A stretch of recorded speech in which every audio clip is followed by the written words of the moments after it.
Dice así la palabra del Señor, versículo 14. Pues vosotros, hermanos, vinisteis a ser imitadores de las iglesias de Dios en Cristo Jesús que están en Judea, porque también vosotros padecisteis los mismos sufrimientos a manos de vuestros propios compatriotas, tal como ellos padecieron a mano de los judíos, los cuales mataron tanto al Señor Jesús como a los profetas, y a nosotros nos expulsaron y no agradan a Dios, sino que son contrarios a todos los hombres, impidiéndonos hablar a los gentiles para que se salven, con el resultado de que siempre llenan la medida de sus pecados. Pero la ira ha venido sobre ellos hasta el extremo.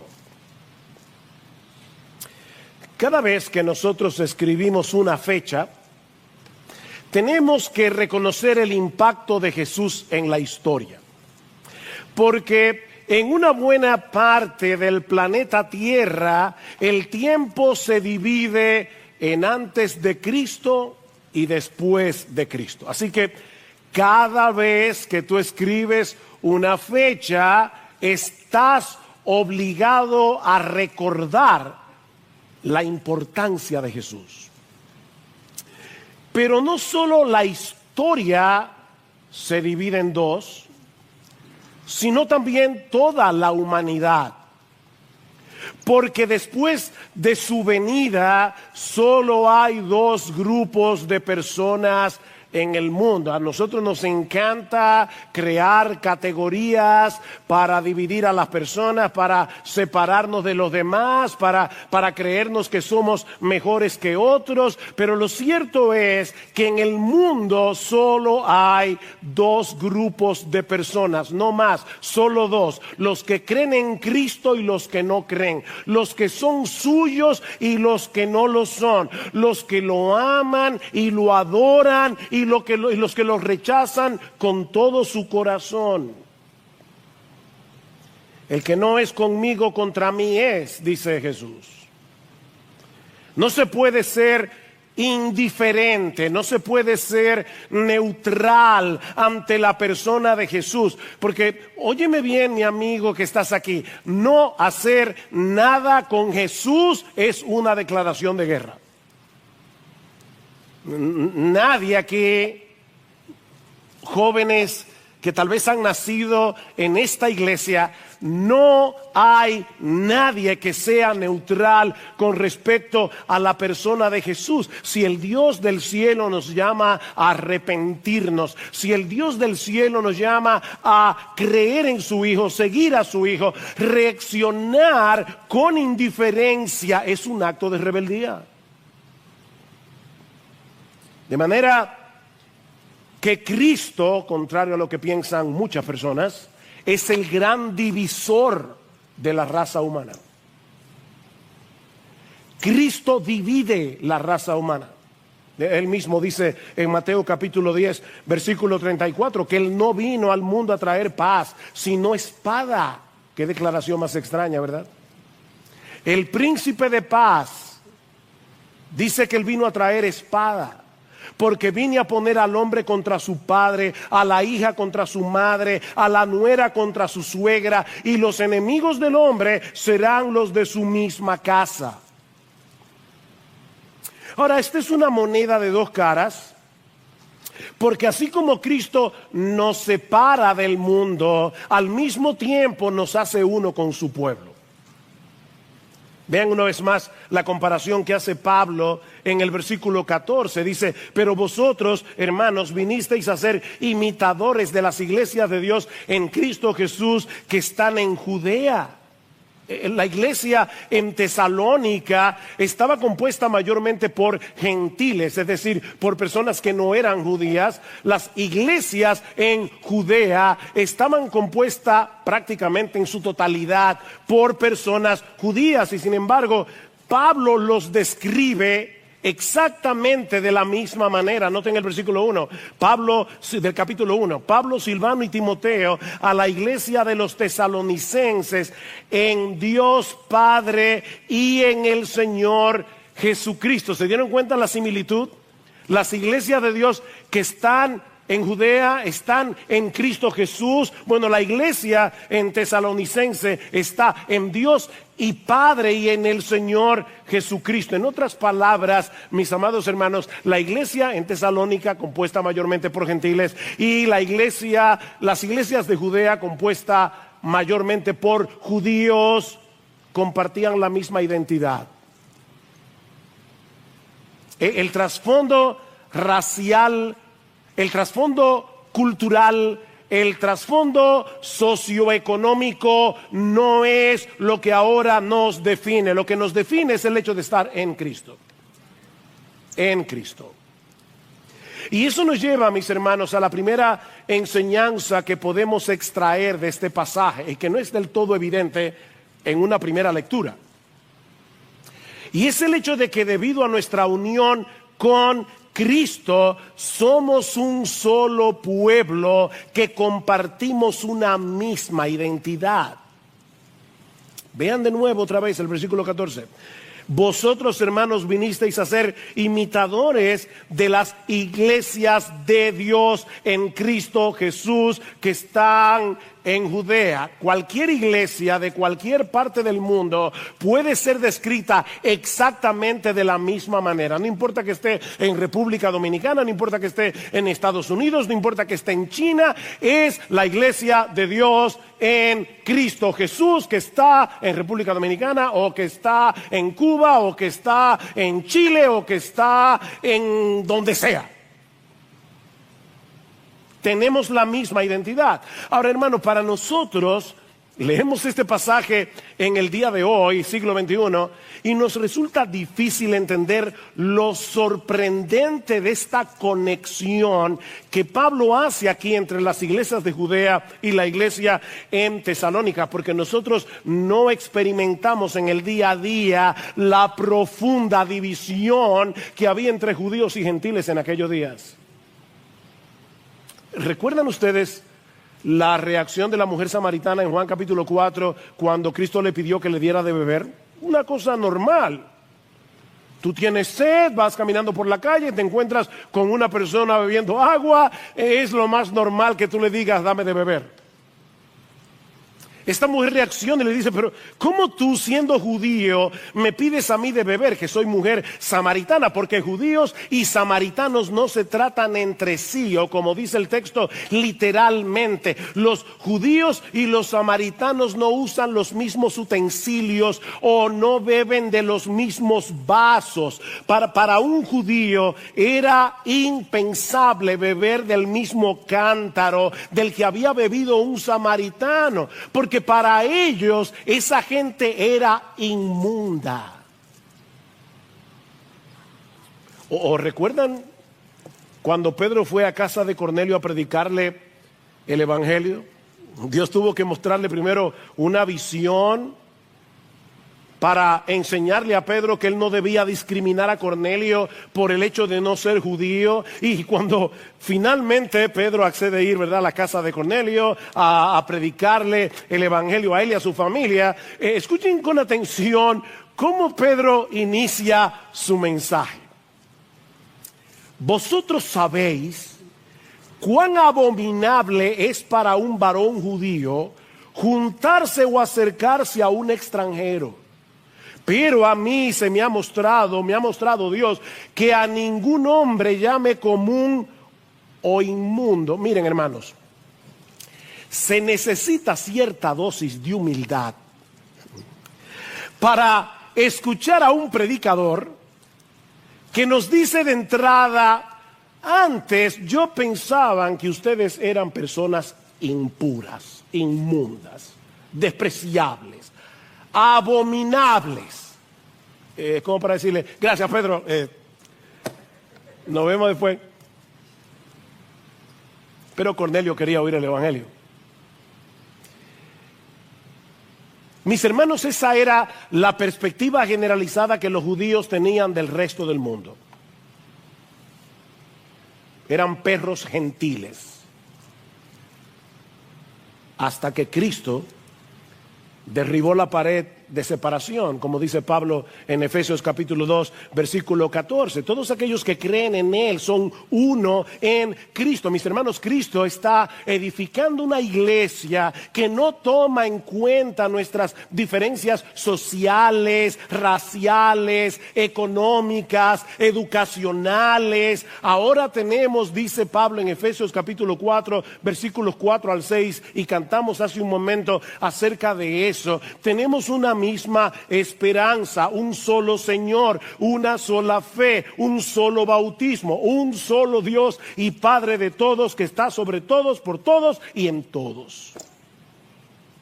Las cosas que nos unen en Cristo son más importantes que las que nos distinguen a unos de otros humanamente hablando. Miren, mis hermanos, nosotros tenemos más cosas trascendentales en común con un chino cristiano que con un dominicano incrédulo. Un doctor de Harvard tiene más cosas trascendentales en común con un analfabeto cristiano que con otro doctor de Harvard. Somos uno en Cristo. Y mis hermanos, eso debe producir en nosotros un fuerte apego por nuestra iglesia local y un amor sincero y genuino por la iglesia universal. La iglesia de Cristo no son estas cuatro paredes. Somos parte de algo mucho más grande. Somos uno en Cristo, por más distinto que seamos en otras cosas. Pero eso que nos une con otros creyentes es precisamente lo que nos separa del mundo.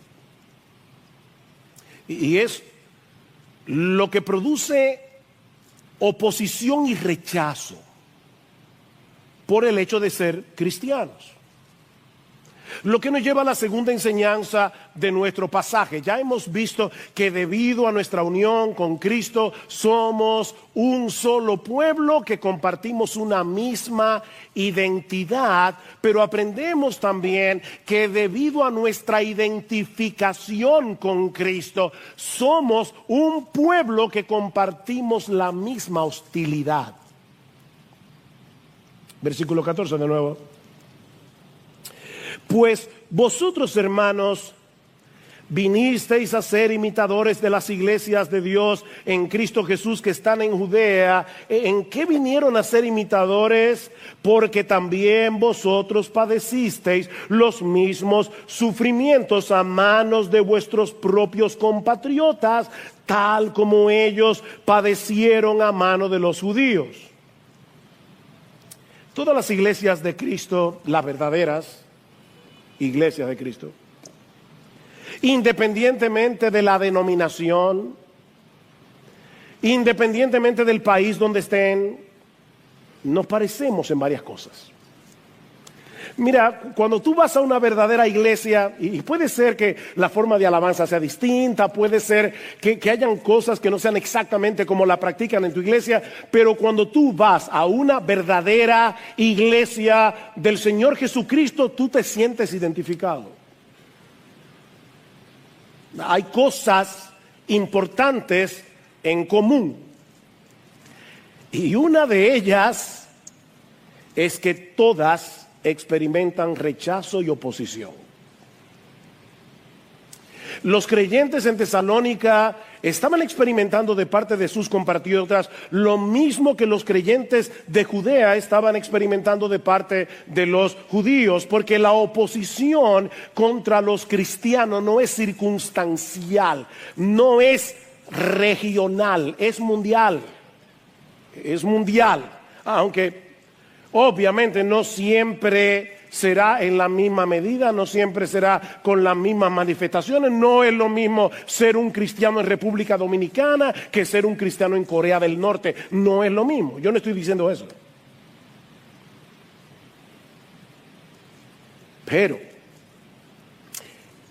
el Señor nos advirtió en varios lugares, en Juan 15 por ejemplo, si el mundo os aborrece, Sabed que a mí me ha aborrecido antes que a vosotros. Si fuerais del mundo, el mundo amaría a los suyos, pero porque no sois del mundo, antes yo os elegí del mundo, por eso el mundo os aborrece. Habitamos en el mismo mundo, pero ahora pertenecemos a otro reino. Tenemos otro Señor, otro amo, otro dueño. Nos regimos por motivaciones y valores distintos y eso crea problemas. Pablo le dice a Timoteo en su segunda carta que todos, subrayan eso, todos los que quieren vivir piadosamente en Cristo Jesús padecerán persecución. Nota, mi hermano, que Pablo no dice algunos, Pablo no dice la mayoría, Pablo dice todos, todos los que quieren vivir piadosamente en Cristo Jesús padecerán persecución. La única manera en que un creyente puede evitar esa persecución es esforzándose por parecerse al mundo lo más posible. Pero todos los que quieren vivir piadosamente en Cristo Jesús padecerán persecución. Eso es inevitable. Capítulo 3, versículo 3. Pablo dice: yo les escribí esto a fin de que nadie se inquiete por causa de estas aflicciones, porque vosotros mismos sabéis que para esto hemos sido destinados. Ustedes saben eso, yo se lo dije cuando estaba allá, que vamos a ser perseguidos. Pero en vez de llenarse de amargura, en vez de llenarse de resentimiento en medio de la persecución, mis hermanos, estos nuevos creyentes en Tesalónica estuvieron dispuestos a sufrir por causa de su fe. Y eso es lo que mueve a Pablo a darle gracias a Dios, porque esa perseverancia es un fruto de la obra de la palabra de Dios en nosotros por medio de su Espíritu. Y ahora vamos a tener que conectar el versículo 13 con el 14. Lo estudiamos hace 3 domingos atrás. ¿Qué dice el versículo 13? Por esto también nosotros sin cesar damos gracias a Dios, de que cuando recibisteis la palabra de Dios que oíste de nosotros, la aceptasteis no como la palabra de hombres, sino como lo que realmente es la palabra de Dios, la cual también hace su obra en vosotros los que creéis. Cómo Pablo sabía que la palabra de Dios estaba obrando en los tesalonicenses, precisamente por el hecho de que ellos estaban perseverando en medio de la persecución. Versículo 14, pues vosotros, hermanos, yo sé que la palabra de Dios está obrando en ustedes y por eso le doy gracias a Dios, y la razón es porque vosotros, hermanos, vinisteis a ser imitadores de estas iglesias en Judea que estaban siendo y están siendo perseguidas. Lo que Pablo está diciendo aquí es algo como esto: mis hermanos, yo sé que la palabra de Dios está obrando en ustedes. Yo lo sé, porque están dispuestos a sufrir por Cristo, porque están dispuestos a permanecer aferrados a su Señor en medio de la aflicción, manifestando el gozo del Espíritu Santo. No olviden el capítulo 1, versículo 6, porque nosotros estudiamos una carta en la iglesia y nos pasan meses entre un texto y otro, pero esta fue una carta que ellos leyeron como una carta. ¿Y cómo se lee una carta?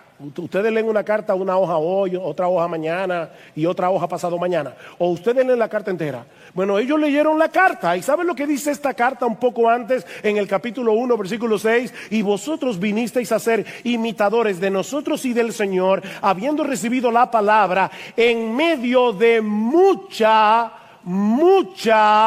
tribulación, con el gozo del Espíritu Santo.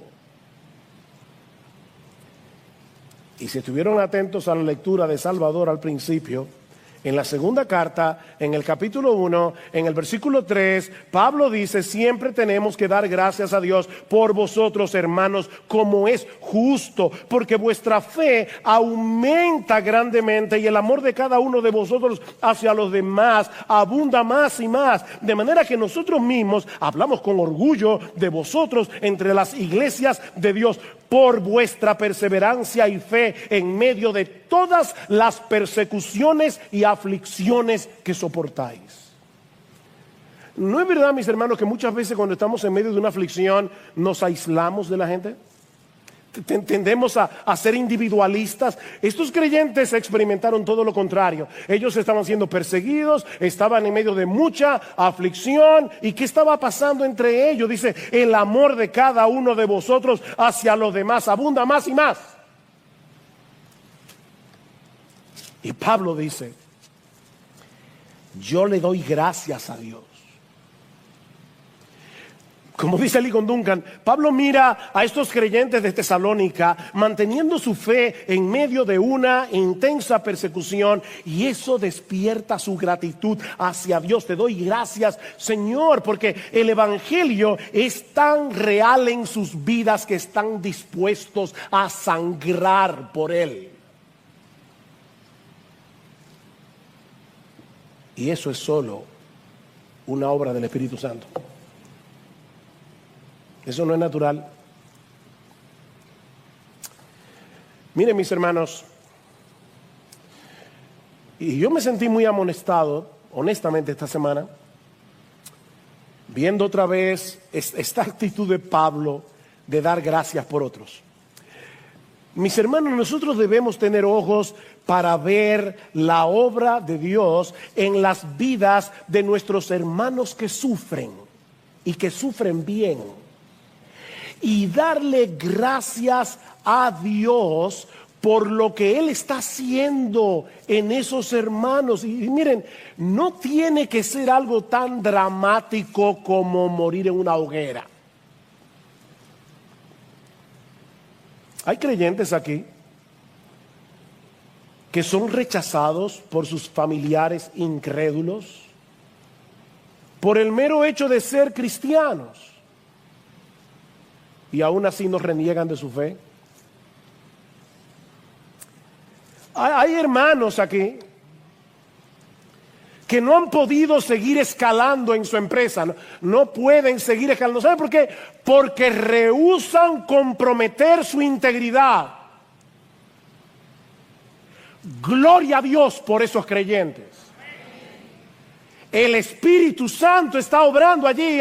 Hay algo que el Espíritu de Dios está haciendo. Hay jóvenes aquí, jóvenes que son burlados en los colegios, en las universidades, porque ellos deciden ir en contra de la corriente, porque ellos tienen pantalones como para comportarse como cristianos en medio de una generación que parece haber perdido la brújula moral.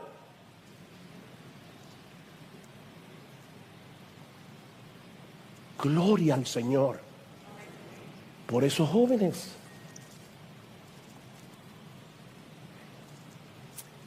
Y ni hablar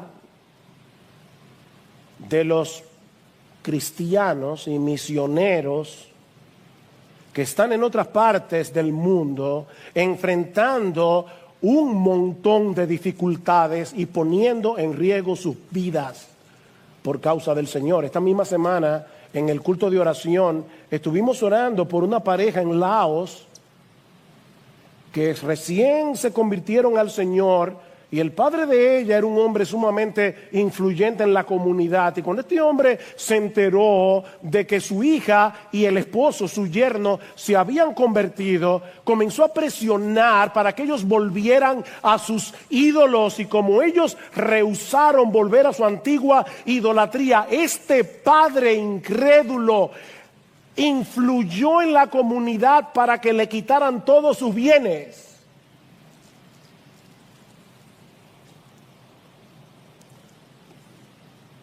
Ese es el tipo de cosas que los cristianos han estado padeciendo a lo largo de toda la historia, ¿no?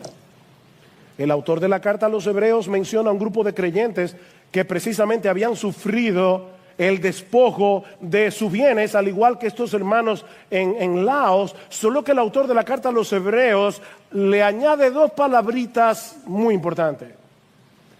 El despojo de vuestros bienes sufristeis con gozo.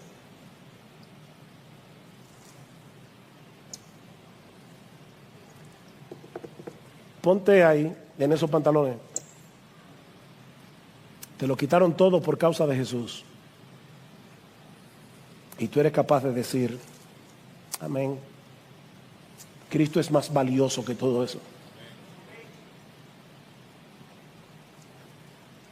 ¿Ustedes recuerdan a Pablo y a Silas en Filipos? Dice que en Hechos 16, 23, que después de haberlos azotado mucho, dice el texto, y después de llevarlos al calabozo que estaba en el interior, miren, una cárcel, yo tuve la oportunidad de ir a una cárcel en Roma, la cárcel Mamertina, donde probablemente estuvo el apóstol Pablo. Miren, una cárcel en aquellos días, en el piso más de arriba, era horrible. A Pablo y a Silas lo pusieron en la cárcel de más adentro, encadenados. ¿Y saben lo que sucedió? Que a medianoche los presos oían a Pablo y a Silas orando y cantando himnos a Dios. Golpeados, magullados, encadenados, cantando himnos a Dios. ¿Cómo explicamos algo así? Por la obra del Espíritu Santo.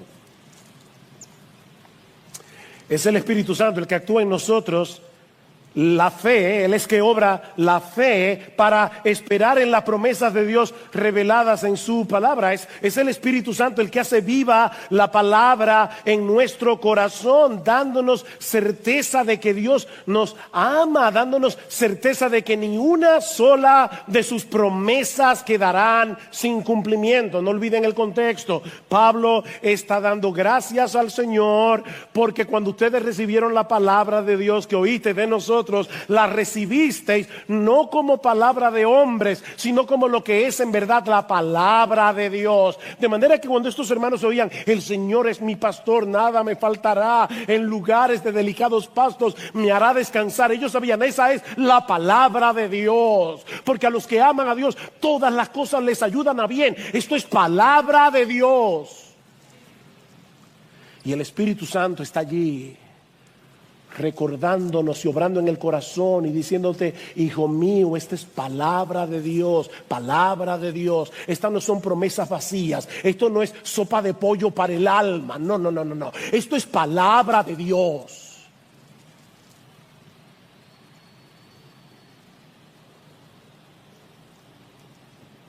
Y el Espíritu Santo provoca fe, produce fe. Porque al final, mis hermanos, es un asunto de fe. ¿Qué dice Pablo en Romanos 15? Y el Dios de la esperanza os llene de todo gozo y paz en el creer, para que abundéis en esperanza por el poder del Espíritu Santo. Solamente el Espíritu Santo puede hacerme abundar en esperanza, al aumentar mi fe en lo que Él mismo reveló en la palabra. El Espíritu Santo nos llena de esperanza en el dolor, alimentando nuestra confianza en Dios, por lo que sabemos de Él, de nuestro Padre, en su palabra. Pero sobre todas las cosas, el Espíritu Santo es el que abre los ojos de nuestro entendimiento para que seamos capaces de ver la gloria y hermosura de nuestro Señor Jesucristo. Mis hermanos, Él es tan glorioso, Él es tan hermoso, Él es tan maravilloso que vale la pena sufrir por el gozo y el deleite de conocerlo a Él. Vale la pena. Y eso lo hace el Espíritu Santo. El gozo y el deleite de conocer a Cristo, mis amados hermanos, sobrepasa cualquier dolor. Pero ese gozo no es natural, es el fruto del Espíritu. Y a medida que el Espíritu va abriendo nuestros ojos y nosotros vamos viendo la gloria de nuestro Señor, algo sucede, nos vamos pareciendo cada vez más a Él. Contemplando su gloria, somos transformados de gloria en gloria en la misma imagen como por el Espíritu del Señor. Nos convertimos en sus imitadores, como dice Pablo. Se dieron cuenta en 1:6, dice: vosotros vinisteis a ser imitadores de nosotros y del Señor, de nosotros y del Señor. Y una de las cosas que se dice de Cristo en Hebreos capítulo 12 versículo 2 es que por el gozo puesto delante de Él sufrió la cruz. Cuando somos imitadores del Señor, somos capaces de sufrir con gozo. Por el gozo puesto delante de Él sufrió la cruz. No por el gozo de sufrir. Porque, mis hermanos, no somos masoquistas. El sufrimiento no es causa de gozo. Cristo sufrió la cruz con gozo por dos razones. Primero, por el gozo de poder hacer la voluntad de su Padre. Y dos, por el gozo de salvarte a ti. Y a ti, y a ti, y a ti, si eres creyente. Wow. Cristo sufrió la cruz con gozo porque sabía que al hacerlo te estaba salvando a ti.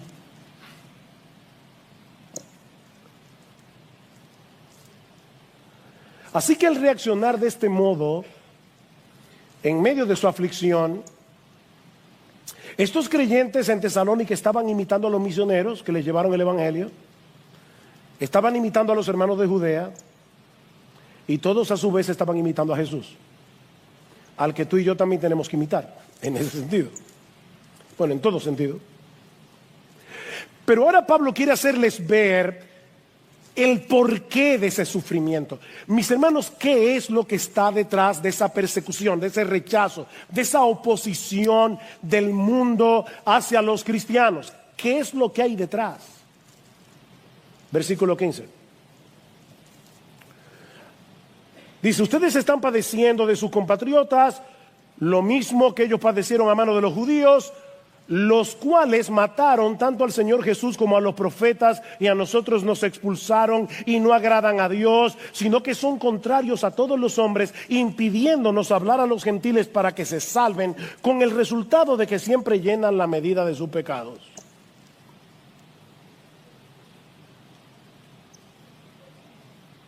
¿Saben qué, mis hermanos? A final de cuentas, el problema del mundo incrédulo con los cristianos va más allá de un asunto personal. Es personal, pero por lo que representamos. En realidad, es un rechazo a la verdad de Dios y al Mesías de Dios. Eso es lo que está detrás. Esta acusación de Pablo es tan seria contra los judíos que algunos han acusado a Pablo de ser antisemita. Increíble. Es decir, alguien que odia a los judíos. Ahora, hermanos, esta es una acusación absurda. Primero, porque Pablo era judío. Segundo, porque él mismo fue un perseguidor que trató de detener el avance del evangelio. Y cuando Pablo conoció al Señor, el anhelo de su corazón era que el pueblo de Israel se salvara. Dice en Romanos capítulo 9, versículo 3, mira, si yo tuviera que ser condenado para que ellos sean salvados, que me condene yo. Y yo nunca he sentido eso por nadie. Ni he orado así. El deseo de mi corazón y mi oración a Dios por Israel, Romanos 10, 1, es para salvación. Pablo no era un antisemita. Eso es absurdo. No, Pablo escribió seguramente este pasaje con mucho dolor en el corazón.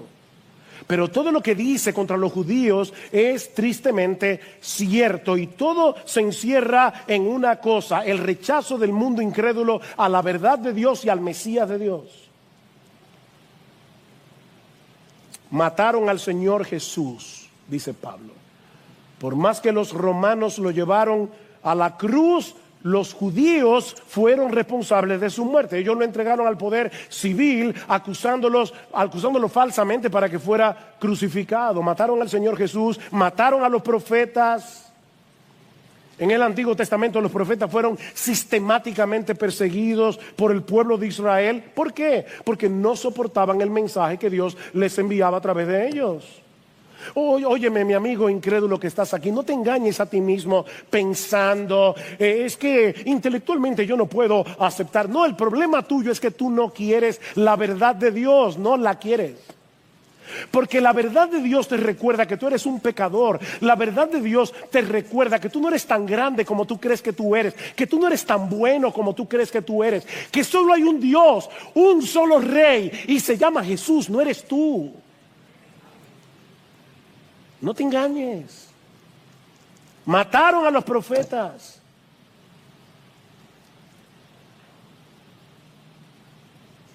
Expulsaron a los misioneros cuando le llevaron el evangelio. Dicen en Hechos 17:5 que los judíos, llenos de envidia, oigan esto, llenos de envidia, llevaron a algunos hombres malvados de la plaza pública, organizaron una turba y alborotaron la ciudad. Y es por eso que Pablo los acusa nada más y nada menos que oponerse a todos los hombres. ¿Lo vieron en el versículo 15? No agradan a Dios, sino que son contrarios a todos los hombres. ¿Saben lo que Pablo está diciendo aquí? Que son enemigos de la humanidad. Wow. ¿Saben por qué son enemigos de la humanidad? Porque están impidiendo la predicación del evangelio, que es lo único que puede salvar al pecador. Por eso dice en el versículo 16, impidiéndonos hablar a los gentiles para que se salven. Impidiéndonos hablar a los gentiles. Miren, mis hermanos, no hay un pecado más odioso a los ojos de Dios que tratar de frenar el avance del evangelio. ¿Sabéis por qué? Porque la mayor necesidad de cualquier hombre es reconciliarse con Dios por medio de la persona y la obra de nuestro Señor Jesucristo. Eso es lo más odioso a los ojos de Dios.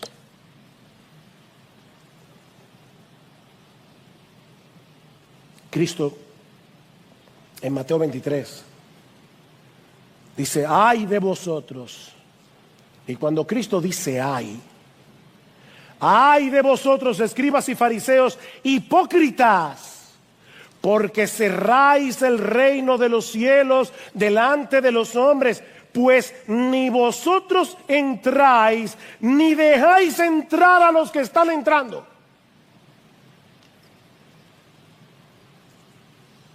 Wow.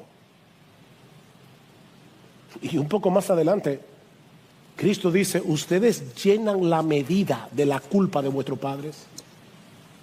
¿No es muy similar a lo que dice Pablo aquí?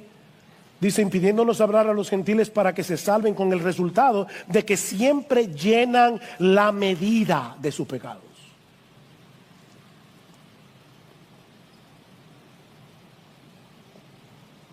Su pecado ha llegado al colmo, dice Pablo.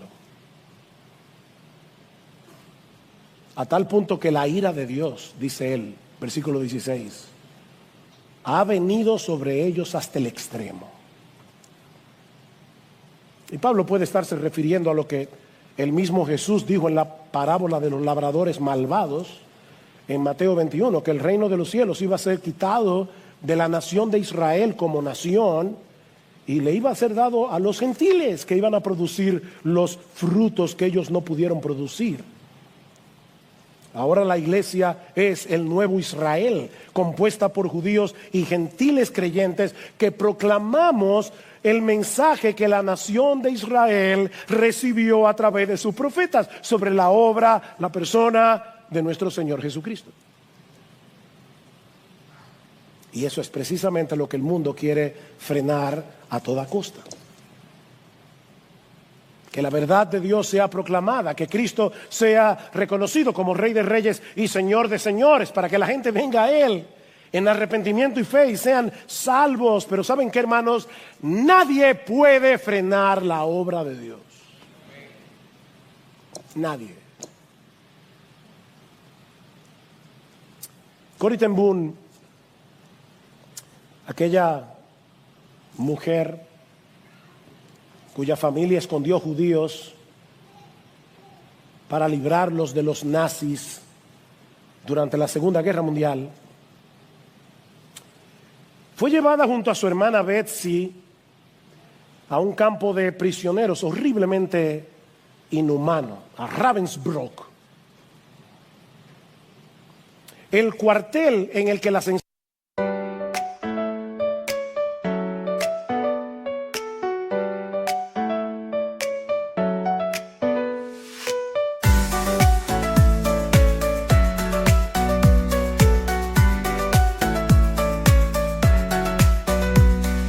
Raindrops falling down my face, like tiny tears in a happy chase. Hopping through the puddles, see colors dancing wild and free. Skies are gray, but I don't mind. Cool raindrops on my skin I find. Kicking off my Saturday, watch the clouds just drift away. Rainbow in the rain, what a sight. Colors shining oh so bright. Dancing in the streets, so bright. Everything will be alright.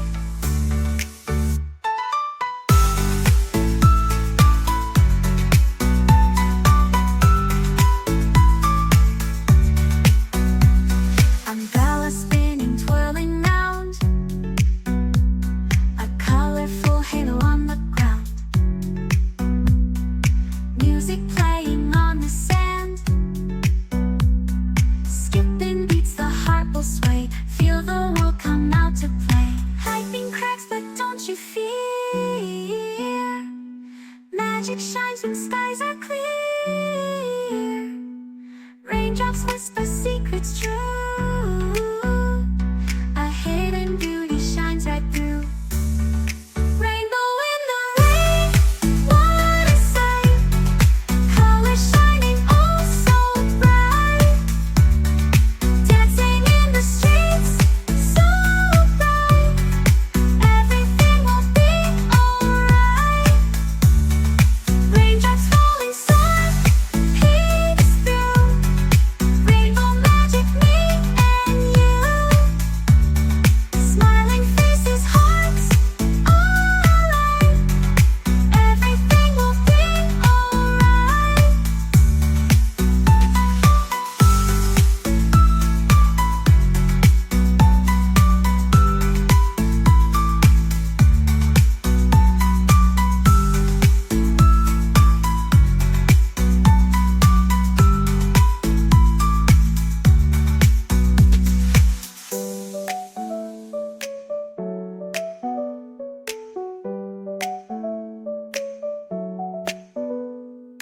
Raindrops falling, sun peeks through. Rainbow magic, me and you. Smiling faces, hearts alight. Everything will be alright.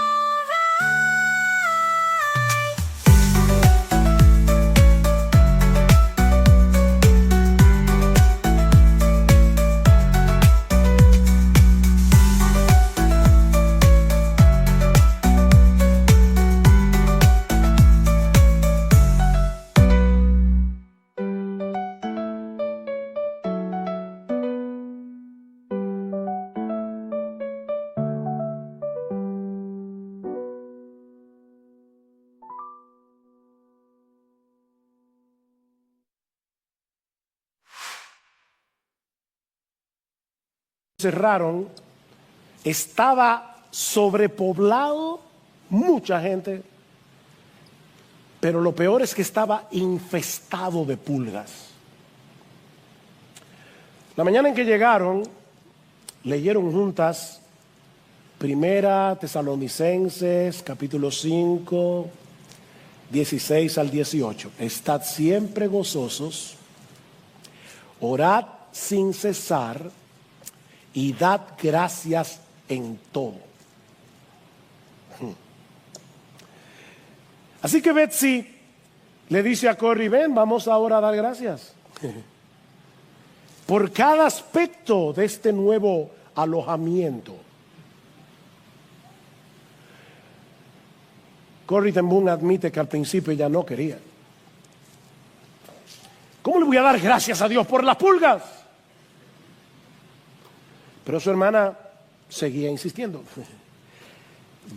Aquí dice, dad gracias en todo. Finalmente, Corrie accedió. A medida que pasaban los meses, ellas se sorprendían porque comenzaron a realizar un estudio bíblico en las barracas. La gente comenzó a venir, empezaron a orar, y lo que las sorprendía era que los guardias no interferían, las dejaban tranquilas. ¡Qué raro! Más tarde descubrieron que la razón por la que los guardias no interferían era por las pulgas. No querían ser infestados. Porque Dios tiene muchas formas creativas de glorificar su nombre y de expandir el evangelio.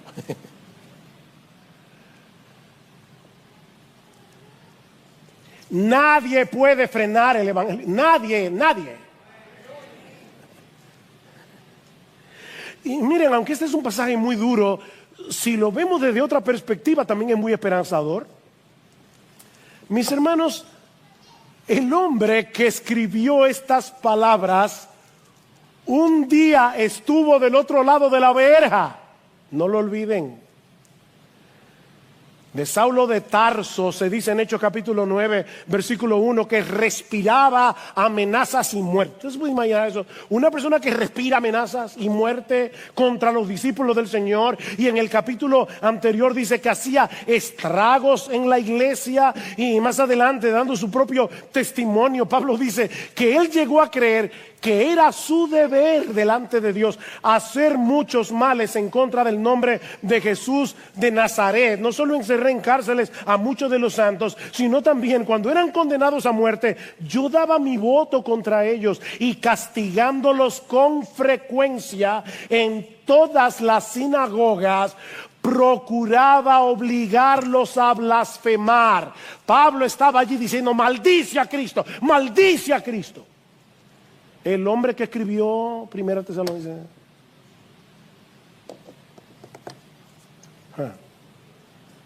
¿Qué Dios tenemos nosotros? Pablo odiaba a Cristo y a los cristianos con cada fibra de su ser. Pero mis hermanos, no existe un ser humano en el mundo que pueda oponerse al llamado eficaz del Espíritu Santo. No lo hay. La gracia de nuestro Dios es todopoderosa y vence cualquier obstinación.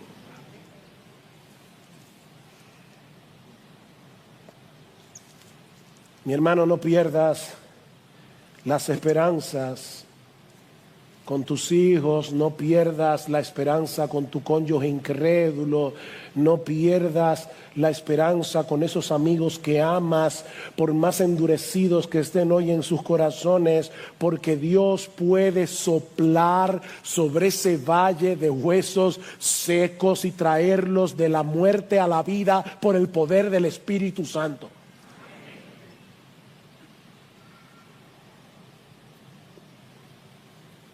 Y no tienes que irte muy lejos para ver un ejemplo de ese poder en acción. Mírate en el espejo.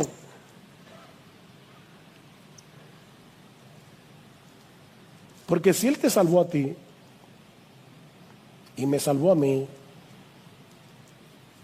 también puede salvar a esos que se burlan, a esos que te rechazan por el hecho de que tú eres cristiano. Mírate en el espejo.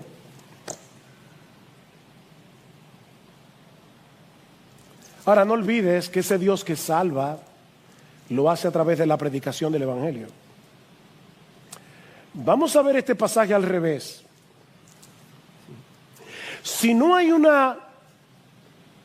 algo más odioso para Dios que frenar la predicación del Evangelio, que hablemos de Cristo a los perdidos, entonces yo supongo que no puede haber nada más valioso a los ojos de Dios, algo que traiga más alegría y gozo a su corazón, que hagamos precisamente eso.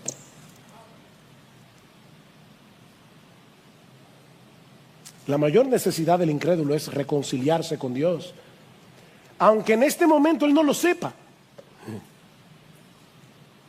Aunque ahora se encuentre a gusto con sus cadenas, él necesita liberación, él necesita ser rescatado del dominio, de las consecuencias del pecado que lo está llevando engañado a una condenación eterna. Y mis hermanos, ellos solos podrán ser salvos si tienen un encuentro con Cristo por medio de la predicación de su evangelio. Ese es el instrumento poderoso que usa Dios para salvar a los perdidos.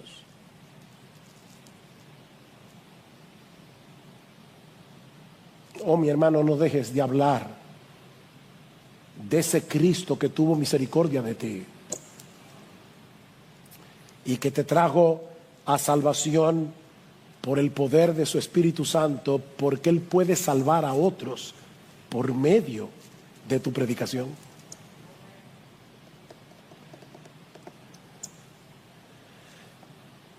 No puedo evitar recordar en la universidad, yo tenía dos personas en la universidad, dos amigas de carrera, porque déjame decirte algo, no te aísles del mundo. Nosotros somos sal de la tierra, luz del mundo.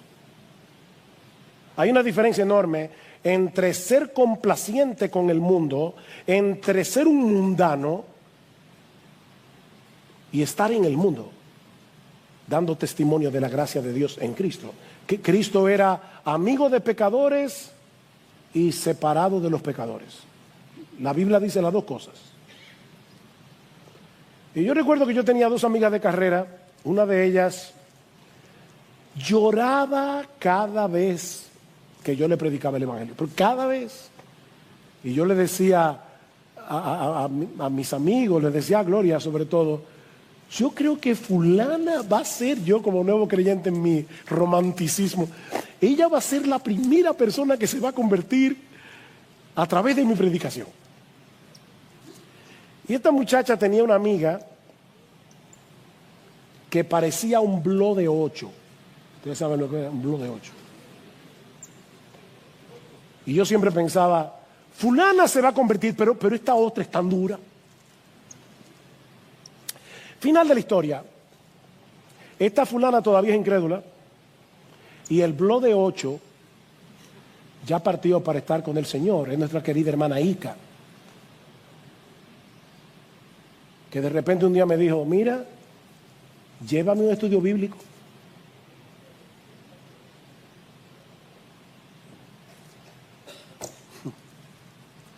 El blog de 8. La gracia la derritió. Así que no dejes de hablar de Cristo, no dejes de hablar de Cristo. Y mira, cuando te rechacen, cuando se burlen de ti, ni se te ocurra sentir autocompasión. Ni se te ocurra. Mira en esa burla el reflejo de tu propia dureza cuando tú no eras cristiano. Y por el poder del Espíritu, regocíjate en la obra que Cristo hizo en ti de pura gracia para cambiar tu corazón de piedra en un corazón de carne. ¿Qué dice Pedro? Amados, no os sorprendáis del fuego de la prueba que os ha sobrevenido, como si alguna cosa extraña os aconteciese, sino gozaos por cuanto sois participantes de los padecimientos de Cristo, para que también en la revelación de su gloria os gocéis con gran alegría. Si sois vituperados por el nombre de Cristo, sois bienaventurados, porque el glorioso Espíritu de Dios reposa sobre vosotros. Es precisamente en ese momento que el Espíritu Santo viene con poder a animarte, a fortalecerte, a fortalecer tu fe, a recordarte la palabra, a recordarte que Dios te ama, a recordarte sus promesas. Bienaventurados sois. Pero no quiero terminar sin hacer una pregunta a las personas que nos visitan. Mi amigo, ¿en cuál de los dos bandos estás tú? ¿A cuál de los dos reinos tú perteneces? Porque si Cristo no es tu rey, tu amo, tu Señor, tú estás en el reino equivocado. Un reino que ya fue vencido hace 2000 años.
Y cuyos súbditos van camino a una condenación eterna si mueren en sus pecados. Mi amigo, en todo el universo hay un solo rey legítimo y se llama Jesús. Un rey que tiene plena autoridad para decidir el destino eterno de los hombres. Y Él te ofrece hoy perdón y reconciliación. Si vienes a su trono de gracia, clamando por misericordia, confiando únicamente en Él. Él es el único rey que siendo el Dios de gloria, estuvo dispuesto a humillarse hasta lo sumo, pagando con su propia vida la deuda eterna de los suyos, muriendo por ellos en una cruz. ¿Qué rey hay como nuestro rey? Él es el único rey en todo el universo que de verdad gobierna a favor de su pueblo, que solo procura nuestro bien, nuestro verdadero bien, aquí y por toda la eternidad.